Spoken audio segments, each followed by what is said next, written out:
Finally money heist series के season 5 के 5 episode के बाद बाकी के 5 एपिसोड यानी टोटल 10 एपिसोड आ चुके हैं। और इन 5 एपिसोड को देखने के बाद एक गुड न्यूज है और एक बैड न्यूज है। बैड न्यूज ये है कि अब हमें आगे ये सीरीज कंटिन्यू देखने को नहीं मिलेगी, यानी इसके और सीजन हमें देखने को नहीं मिलेंगे। और अगर नेटफ्लिक्स को पैसों की लालच आ जाएगी तो और भी सीजन देखने को मिलेंगे। और गुड न्यूज ये है कि इन 5 एपिसोड में कहीं भी आर्थुरो नहीं दिखा।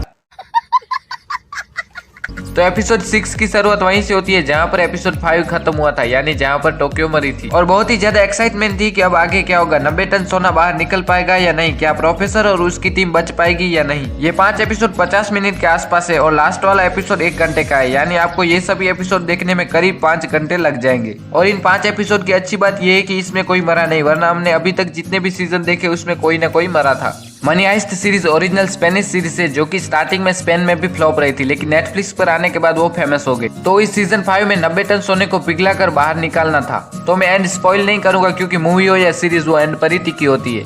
अगले सीजन की तरह इस सीजन में भी बर्लिन दिखाया गया और ये मास्टर प्लान बर्लिन का ही तो है। और सर्गियो यानी प्रोफेसर उसका भी पास्ट दिखाया गया। टोक्यो के मरने के बाद भी बैकग्राउंड में उसकी वॉइस है जो कि हमें सीन एक्सप्लेन करती है। और लॉजिकली देखें तो उसकी बैकग्राउंड में वॉइस ये पॉसिबल नहीं है, लेकिन इतना तो चलता है। हर एक एपिसोड को देखने के बाद इतनी एक्साइटमेंट बढ़ जाती है कि आगे क्या होगा वो जानने के लिए हम बेताब हो जाते हैं। इस सीरीज की अच्छी बात जिससे हम टिके रहते हैं, सीन बहुत ही चेंज होते हैं। पास्ट प्रेजेंट बैंक के अंदर और बाहर प्रोफेसर, इन सभी सीन से हम सीरीज से कनेक्टेड रहते हैं। वॉल्यूम 1 के 5 एपिसोड को देखने के बाद ऐसा लगता था कि एलिसिया सियरा प्रोफेसर को धोखा देगी, वो देती है या नहीं वो आप सीरीज में देखना। एलिसिया ने प्रोफेसर को बताया कि उसने रियो पर इतना टॉर्चर क्यों किया और हाथ धोकर प्रोफेसर को पकड़ने के पीछे क्यों पड़ गई, क्योंकि वो बिजी रहना चाहती थी जिससे वो अपने दुख को भुला सके। इवन वो अपने पति के मरने पर भी नहीं रोई थी। और एक बात जो कि मुझे अजीब लगी, टीम की सिचुएशन खराब है और डेनवर और स्टॉकहोम अपनी हवस की प्यास बुझा रहे हैं।